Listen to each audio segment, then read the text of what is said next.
Hello students, हम लोग करने वाले हैं class 11th physics chapter number 2 units and measurement. और आज हम लोग डायमेंशन के बारे में बात करेंगे।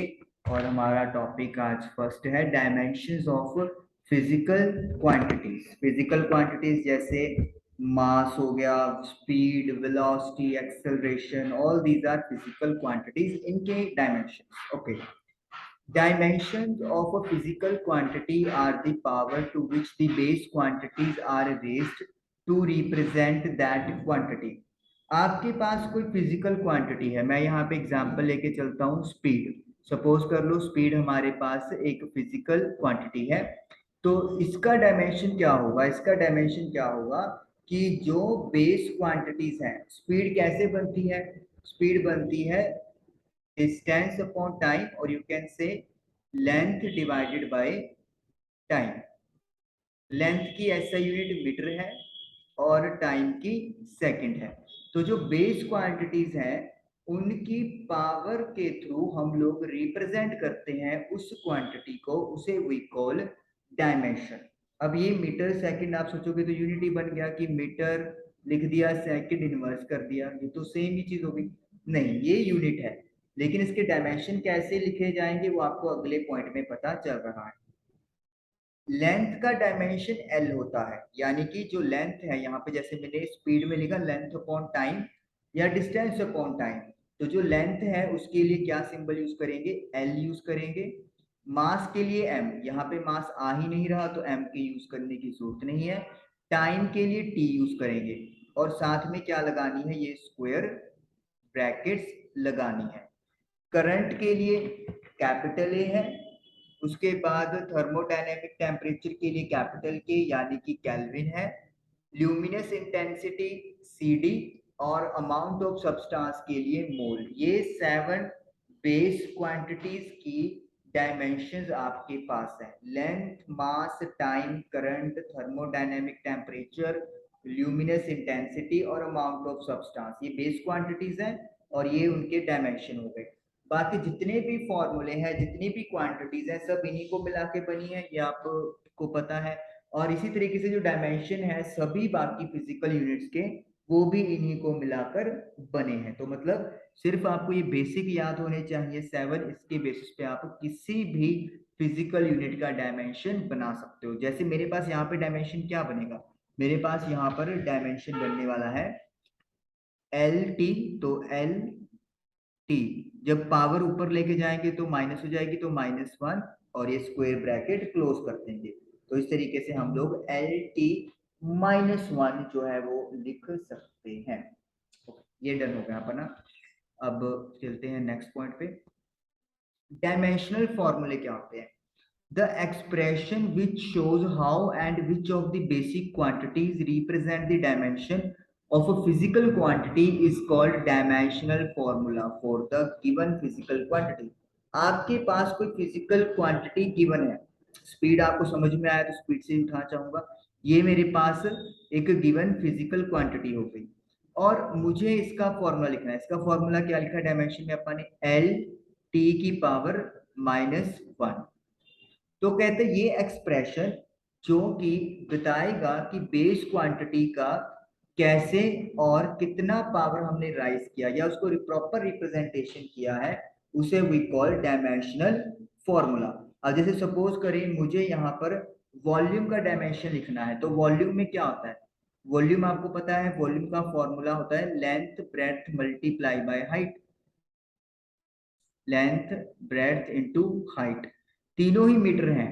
तो मीटर मतलब आप एल की बात कर सकते हैं, लेंथ की बात हो गई, तो इसका जो डायमेंशन है वो क्या लिखा जाएगा? एल क्यूब लिखा जाएगा। तो ये इसका क्या हो गया? डायमेंशन फॉर्मूला हो गया। तो यहाँ पर मतलब क्या है कि डायमेंशन फॉर्मूला ये बताता है आपको किसी पर्टिकुलर फिजिकल क्वांटिटी को कैसे हमने बेस क्वांटिटी के टर्म्स में रिप्रेजेंट करना है। तो ये है डायमेंशनल फॉर्मूला। ओके, नेक्स्ट करते हैं। अब नेक्स्ट इज डायमेंशनल इक्वेशन। अब देखिए जैसे अपन ने स्पीड का लिखा, स्पीड का अपन ने क्या लिखा है फॉर्मूला, मतलब डायमेंशन क्या लिखा? फॉर्मूला होता है मीटर पर सेकंड। तो इसका अपन लिखा v is equal to L T -1। तो अगर इस तरीके से अपन रिप्रेजेंट कर देते हैं तो इसे डायमेंशनल इक्वेशन बोलते हैं। मतलब लेफ्ट साइड हो गया कि आप किस चीज को रिप्रेजेंट कर रहे हो, कौन सी फिजिकल क्वांटिटी है, और राइट साइड में उसके डायमेंशन लिखे जाते हैं। तो ये चीज है आपके पास। An equation obtaining by equating a physical quantity with its dimensional formula। तो किसी इक्वेशन को जब आप फिजिकल क्वांटिटी से इक्वेट करते हैं और डायमेंशन फॉर्मूला लिखते हैं तो उसे डायमेंशनल इक्वेशन बोलते हैं। ये आपका डायमेंशनल फॉर्मूला है और ये फिजिकल क्वांटिटी है, तो इनको आपस में कोरिलेट किया गया, तो इसे डायमेंशनल इक्वेशन बोलते हैं। तो इस तरीके से इसको अपन डायमेंशनल इक्वेशन बोलते हैं। Okay. Dimensional analysis and its application. Only those physical quantities can be added or subtracted that which have the same dimension. सिर्फ वही फिजिकल क्वांटिटीज आप ऐड और सब्ट्रैक्ट कर सकते हो जिनके डायमेंशन सेम है। यानी कि अगर डायमेंशन सेम नहीं है तो आप उन क्वांटिटीज को ऐड या माइनस नहीं कर सकते।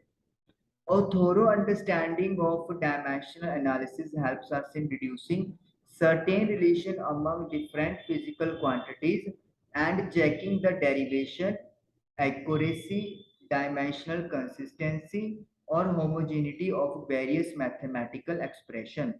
अगर हम लोग डायमेंशनल एनालिसिस को अच्छे तरीके से समझते हैं तो ये हमें किस चीज में हेल्प करता है, कुछ रिलेशन डिड्यूस करने में, मतलब फाइंड आउट करने में अलग अलग फिजिकल क्वांटिटीज के, और उनका डेरिवेशन चेक करने में कि वो सही है नहीं है, उनकी एक्यूरेसी और कंसिस्टेंसी कि जिस टर्म जिस फिजिकल क्वांटिटी की बात कर रहे हैं क्या ये उसी को डिफाइन कर रहा है या नहीं, जिसे होमोजीनिटी भी बोलते हैं। इसका मतलब ये चीज है कि आपके पास डायमेंशनल कंसिस्टेंसी का मतलब ये होता है कि लेफ्ट साइड पे आपने कोई क्वांटिटी रख दी वेलोसिटी, और राइट साइड पे आपको इसके डायमेंशन मिल रहे हैं एल टी ओनली। लेकिन आपको पता है वेलोसिटी का डायमेंशन तो एल टी की पावर -1 आता है। तो अगर डायमेंशन आपको सॉल्व करके ये मिल रहे हैं तो मतलब ये डायमेंशनल कंसिस्टेंस नहीं हुआ, ये इनकंसिस्टेंट हो गया है या डायमेंशनली रॉन्ग हो गया है। होमोजेनिटी का मतलब आपको नेक्स्ट में पता चल जाएगा कि अगली जो स्लाइड है वो इसी के बारे में, होमोजेनिटी के बारे में ही है। तो इस तरीके से हम लोग अलग अलग फिजिकल क्वांटिटीज के बीच में रिलेशन बना सकते हैं और उनका डेरिवेशन भी चेक कर सकते हैं। बेसिकली इन बातों पे आपको क्लियरेंस मिलेगी जब आप न्यूमेरिकल्स की प्रैक्टिस करेंगे।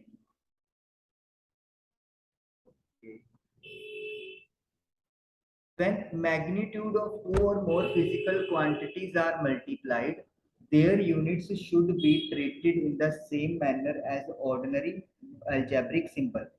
अगर आप दो या दो से ज्यादा फिजिकल क्वांटिटीज के मैग्नीट्यूड को मल्टीप्लाई करते हो तो जो उनका यूनिट्स है वो भी उसी तरीके से ट्रीट किया जाता है। मतलब जैसे सपोज करो आप लोगों ने वेलोसिटी को मल्टीप्लाई किया डिस्टेंस से। सपोज कर लो मेरे पास वेलोसिटी या स्पीड दी हुई थी 5 मीटर पर सेकंड और जो टाइम है वो था 2 सेकंड। तो मुझे डिस्टेंस कैलकुलेट करना है। अब डिस्टेंस का फॉर्मूला होता है velocity into time, speed into time. तो स्पीड है 5 मीटर पर सेकंड मल्टीप्लाई बाय 2 सेकंड। तो 5 × 2 = 10 हो गया। तो ये तो अपना मतलब जो नंबर थे उनके मल्टीप्लाई हो गया। इसके अलावा कहते हो जो उनकी यूनिट्स हैं वो भी आपस में इसी तरीके से मल्टीप्लाई हो जाएंगी, यानी कि सेकंड के साथ सेकंड कट गया तो आंसर क्या आ गया, 10 मीटर आ गया। Identical units in the numerator and denominator can be cancel out. Units के बारे में आपको ये भी पता है कि अगर ऊपर और नीचे नोमिनेटर और डिनोमिनेटर में सेम यूनिट होती है तो वो कैंसिल हो जाती है। जैसे सपोज कर लो अगर मुझे सपोज कर लेते हैं अपने वॉल्यूम अपॉन एरिया की बात करनी है। तो वॉल्यूम का क्या होता है यूनिट मीटर क्यूब, और एरिया का होता है मीटर स्क्वायर। तो ये मीटर स्क्वायर इसको कैंसिल कर सकता है और आपका एंड में क्या बचेगा, ओनली मीटर बचेगा। तो मतलब न्यूमिनेटर और डिनोमिनेटर में अगर यूनिट सेम है तो वो कैंसिल हो जाती है। ये यूनिट्स के रूल है जो आपको पता है कि मल्टीप्लाई और डिवाइड करते, मल्टीप्लाई करते हुए वो जो सेम रूल्स हैं सिंपल मल्टीप्लीकेशन के वही फॉलो करेंगे, और डिवाइड में वो कैंसिल हो जाएंगे अगर कैंसिल हो सकते हैं। The same is true for dimension of a physical quantity. यही सारा रूल कहता है फिजिकल क्वांटिटी के डायमेंशन के लिए भी है। Similarly physical quantities represent by symbol on both side of a mathematical equation must have the same dimension. तो जो फिजिकल क्वांटिटीज जो सिंबल रिप्रेजेंट कर रहे हैं, अगर आपने कोई मैथमेटिकल इक्वेशन लिखी है तो उनके दोनों तरफ उन चीजों का डायमेंशन सेम होना चाहिए। तो इसका मतलब ये हो गया है कि जैसे अगर आपके पास सपोज करो एल टी माइनस वन का डायमेंशन आ गया और नीचे एल का डायमेंशन आ रहा है लेंथ का, तो ये एल के साथ ये एल क्या हो जाएगा, कैंसिल हो जाएगा। तो डिनोमिनेटर में मतलब अगर सिमिलर डायमेंशन है तो वो कैंसिल हो जाएंगे। इसी तरीके से अगर कहते हैं मल्टीप्लाई हो, सपोज करो मैंने एल क्यूब को एल बाई टी से मल्टीप्लाई किया, तो वही रूल फॉलो होगा। बेस सेम है तो पावर क्या हो जाएंगी, ऐड हो जाएंगी। तो इस तरीके से मतलब कहने का है कि यूनिट्स का जो रूल फॉलो हो रहा है मल्टीप्लाई डिवाइड में, वही रूल डायमेंशन पर भी फॉलो होगा। और यही बात उन्होंने ये लिखी कि कोई मैथमेटिकल आप इक्वेशन लिख रहे हो तो जो लेफ्ट साइड पे डायमेंशन बनेंगे राइट साइड पे भी वही डायमेंशन बनने चाहिए। Checking the dimensional consistency of equation. अब आपको इक्वेशन दे दी है और आपने डायमेंशन के तरीके से बताना है कि क्या सही है या नहीं है। The magnitude of physical quantities may be added together or subtracted from one another only if they have same dimension. Physical quantities के मैग्नीट्यूड तभी ऐड हो सकते हैं या माइनस हो सकते हैं एक दूसरे से अगर उनका डायमेंशन आपस में सेम होता है। यानी कि अगर स्पीड का dimension L T minus one है तो वो एल टी माइनस वन के डायमेंशन के साथ ही क्या हो सकता है, प्लस या माइनस हो सकता है। ये आपको बात वैसे भी क्लियर है, आप कभी भी स्पीड के अंदर टाइम ऐड या माइनस नहीं कर सकते। आप स्पीड के अंदर सिर्फ स्पीड ही ऐड या माइनस कर सकते हो। तो वही रूल डायमेंशन पे भी है। सिमिलर सेम डायमेंशन में ही प्लस माइनस हो सकता है। दो डायमेंशन अलग अलग एक दूसरे को प्लस माइनस नहीं कर सकते। This simple principle called the principle of homogeneity of dimension in an equation is extremely useful in checking the correctness of an equation. तो ये जो सिंपल प्रिंसिपल है उसे हम लोग principle of homogeneity of dimension बोलते हैं। तो ये बहुत ज़्यादा यूजफुल है ये चेक करने के लिए कि किसी इक्वेशन के जो डायमेंशन आपको प्रोवाइड किए गए हैं या जो फॉर्मूला प्रोवाइड किया गया है लेफ्ट साइड का, वो क्या राइट साइड से मैच करता है या नहीं।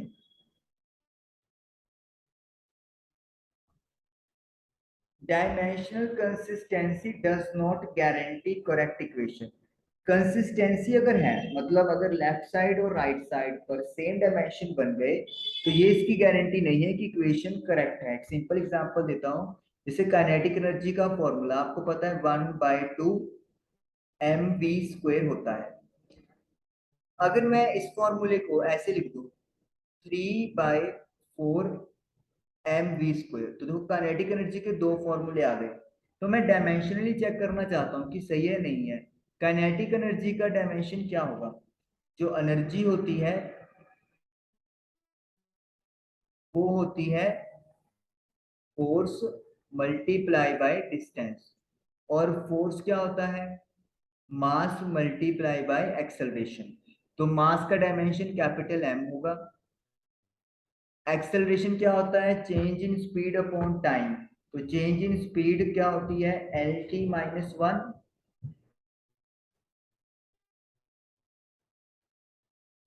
ओके इधर कर लेते हैं M t-1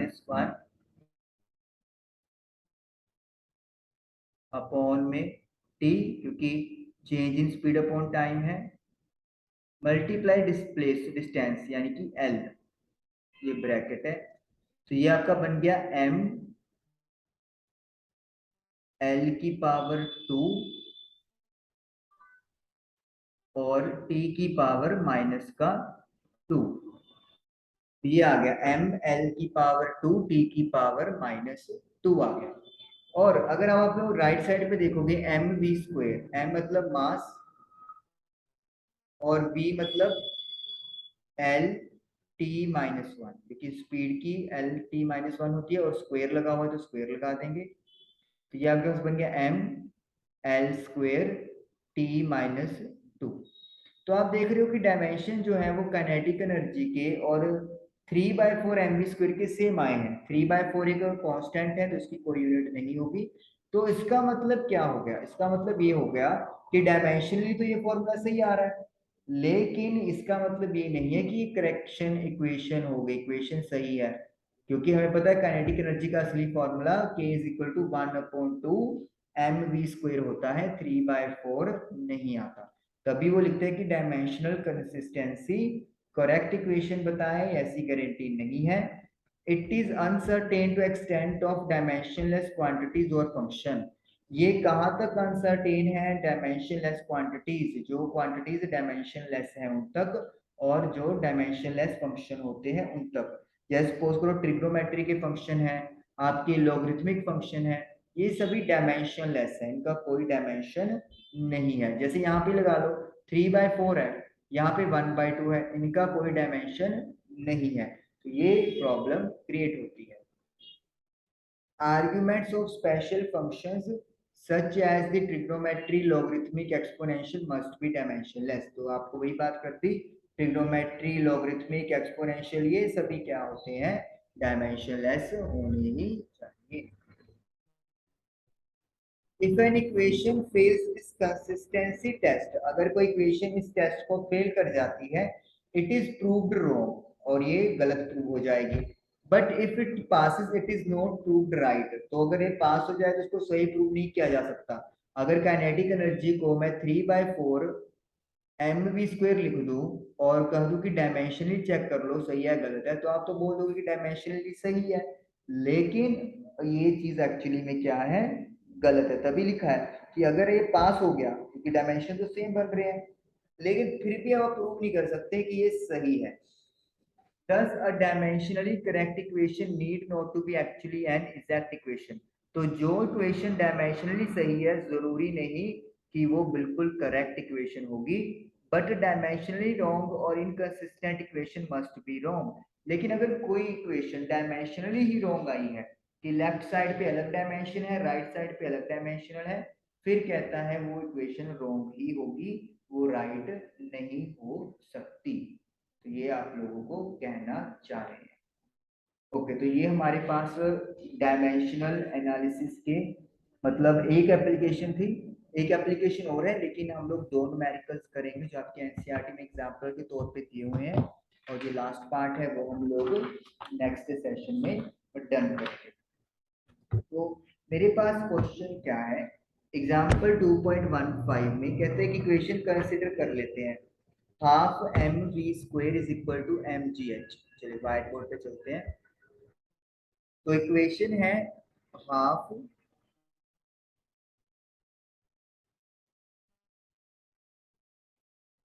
M V square is equal to M G H.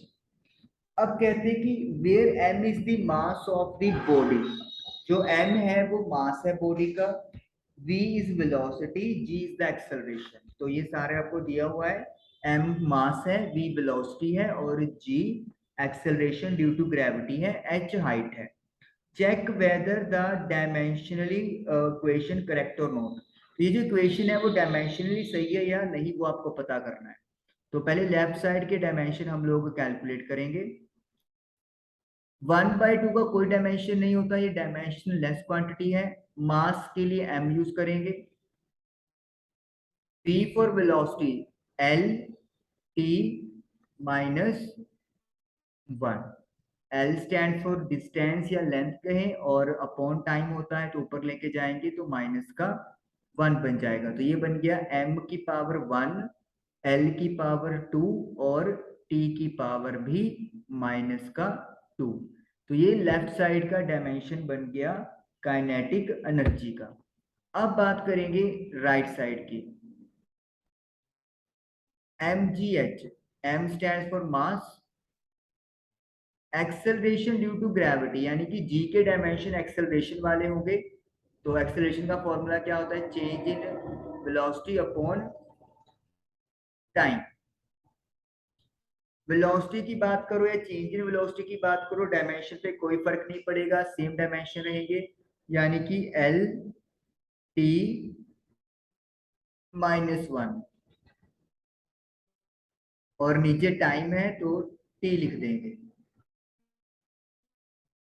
तो आरएचएस में क्या होगा? टी ऊपर चला जाएगा तो माइनस बच जाएगा, तो एल टी, एक माइनस पहले से ये एक माइनस और जुड़ गया तो -2 हो गया। एच फॉर हाइट, हाइट भी एक लेंथ होती है तो इसका डायमेंशन भी एल बनेगा। तो यानी कि ML2T-2। तो आप देख सकते हो कि लेफ्ट साइड और राइट साइड दोनों के डायमेंशन सेम आए हैं, और अगर ये सेम आए हैं तो मतलब डायमेंशनली ये अपनी इक्वेशन बिल्कुल सही है, कोई भी इसमें गलती नहीं है। चलिए इसको क्लियर करते हैं, नेक्स्ट वन करते हैं। 2.16 एग्जाम्पल है आपके पास। SI unit of energy is, आपको एनर्जी की SI यूनिट दी हुई है जूल, जो किसके इक्वल है? KG meter square second inverse square के। स्पीड की यूनिट दी हुई है मीटर पर second.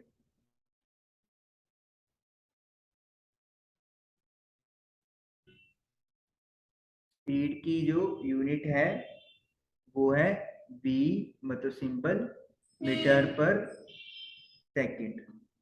Acceleration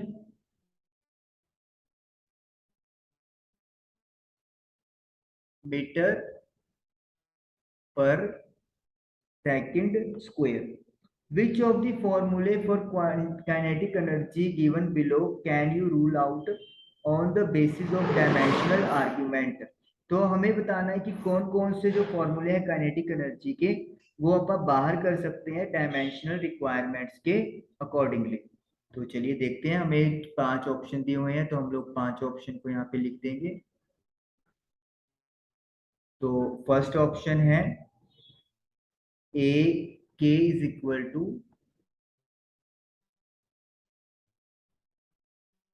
m square T square. दूसरा फॉर्मूला है k is equal to 1/2 mv square. तीसरा है k is equal to m into A. Fourth है k is equal to 3/16 mv square. और लास्ट है k 1/2 mv square plus mv। तो ये 5 फॉर्मूले तो हमें 5 चेक करने हैं। तो पहला देखिए काइनेटिक एनर्जी, एनर्जी हो या काइनेटिक एनर्जी हो, दोनों का मोलिकुलर जो डायमेंशनल फॉर्मूला है या जो यूनिट है वो सेम होती है। तो पहले तो मैं आपको बता देता हूँ कि के की डायमेंशनल यूनिट क्या होगी, एनर्जी वाली किलोग्राम के accordingly meter, then meter square, तो लेंथ के अकॉर्डिंग मास के लिए m हो गया, लेंथ के लिए l स्क्वायर और टाइम के लिए t, a की पावर -2। तो m मास kg, l लेंथ मीटर और टाइम t का स्क्वायर। तो अब पहला फॉर्मूला चेक करते हैं। पहले फॉर्मूले में क्या है? m square t square. m यहाँ पर मास है तो m मास के लिए m स्क्वायर लगा देंगे। देन स्पीड का स्क्वायर यानी l टी की पावर -1 का होल स्क्वायर। तो ये बन गया m square L square T की पावर -2। तो ये तो इनकरेक्ट हो गया, ये तो गलत है, इसमें कोई दो राय नहीं है। Second one, k is equal to half M V square. तो आपको पता ही कि सही होने वाला है, पर फिर भी हाफ का तो हाफ तो डायमेंशनलेस क्वांटिटी है। मास की होगी m, और जो वेलोसिटी है वो है एल टी -1 और उसका स्क्वायर। तो ये बन गया आपका m1 L2 T -2। ये हमारे पास डायमेंशनली बिल्कुल सही फॉर्मूला है। अब चलते हैं नेक्स्ट की तरफ, इसको इरेज कर लेते हैं।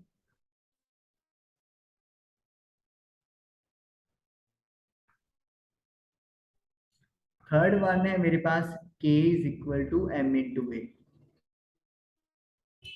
Where a is acceleration. ये तो फोर्स का फॉर्मूला होता है, तो ये तो गलत ही आएगा। मास के लिए कैपिटल M, एक्सेलरेशन क्या होता है, change in speed, change in velocity, L T -1 divided by time. तो t के साथ t कट गया, ब्रैकेट लगाने हैं, तो ये आ गया m की पावर 1, l है नहीं तो 0, और t की पावर -1। तो m1 l 0 t -1। नेक्स्ट अब बात चलते हैं, तो ये रूल आउट हो जाएगा। तो मतलब फर्स्ट वाला रूल आउट हो गया है, थर्ड वाला रूल आउट हो गया है। अब करेंगे हम लोग फोर्थ वाला चेक। फोर्थ वाला तो डायमेंशनली करेक्ट है, चाहे फॉर्मूला गलत है, 3/4 नहीं आएगा, 3/16 नहीं आएगा, लेकिन डायमेंशनली पूछा हुआ है तो इसलिए डायमेंशन के अकॉर्डिंगली ये आपका करेक्ट बनेगा। 3/16 mv²। तो 3/16 का तो कोई यूनिट नहीं होगा, मास आ रहा है तो m हो गया, वेलोसिटी का होता है एल टी -1 और उसका होल स्क्वायर, तो m L2 T -2। तो ये डायमेंशनली फॉर्मूला जो है वो फोर्थ वन भी सही है। तो रूल आउट अभी तक फर्स्ट और थर्ड कर सकते हैं, अब लास्ट वन चेक करते हैं। Half mv² plus ma, mv का स्क्वायर, देखो 1/2 का तो डायमेंशन नहीं होगा, m मास का हो गया, वेलोसिटी का l, just a minute,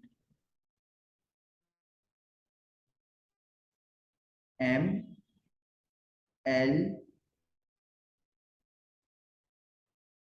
t -1 का स्क्वायर।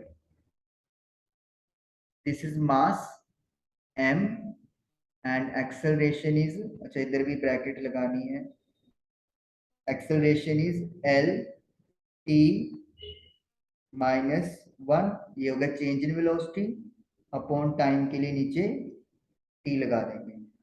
तो ये मेरे पास बन गया ml2 t -2। ये वाला सॉल्व करके, और ये मेरा बन गया m l, l की पावर 1 है, t की पावर लेकिन माइनस का 2 हो जाएगी, क्योंकि एक माइनस का 1 और एक ये 1 ऊपर जाके माइनस हो जाएगा। तो ये मेरे पास बनेगा। अब देखिए हमने अभी रूल पढ़ा था कि डायमेंशन सेम ही एक दूसरे में ऐड या माइनस हो सकते हैं, लेकिन यहाँ पे तो डायमेंशन ही डिफरेंट है, तो इट मीन ये कभी भी ऐड नहीं होंगे, तो ये फॉर्मूला भी क्या हो जाएगा, रूल आउट हो जाएगा। इसका मतलब है सेकंड और फोर्थ जो फॉर्मूलाज दिए हुए हैं वो डायमेंशनली करेक्ट है। हालांकि ये बात भी सच्चाई है कि फोर्थ फॉर्मूला सही नहीं है, लेकिन हमें तो डायमेंशन के बेसिस पे पूछे हुए थे, तो हम लोग क्या लिखेंगे, फर्स्ट थर्ड और फिफ्थ वन जो है उनको रूल आउट किया जा रहा है, और बी और डी फॉर्मूले हैं जो मतलब कि सही हमें मतलब डायमेंशनली करेक्ट बता रहे हैं। ये आपका क्वेश्चन नंबर मतलब एग्जाम्पल 2.16 डन। तो आई होप आपको डायमेंशन के बारे में आइडिया लगा होगा, इसकी प्रैक्टिस जरूर कंटिन्यू करें। Thank you for watching the video.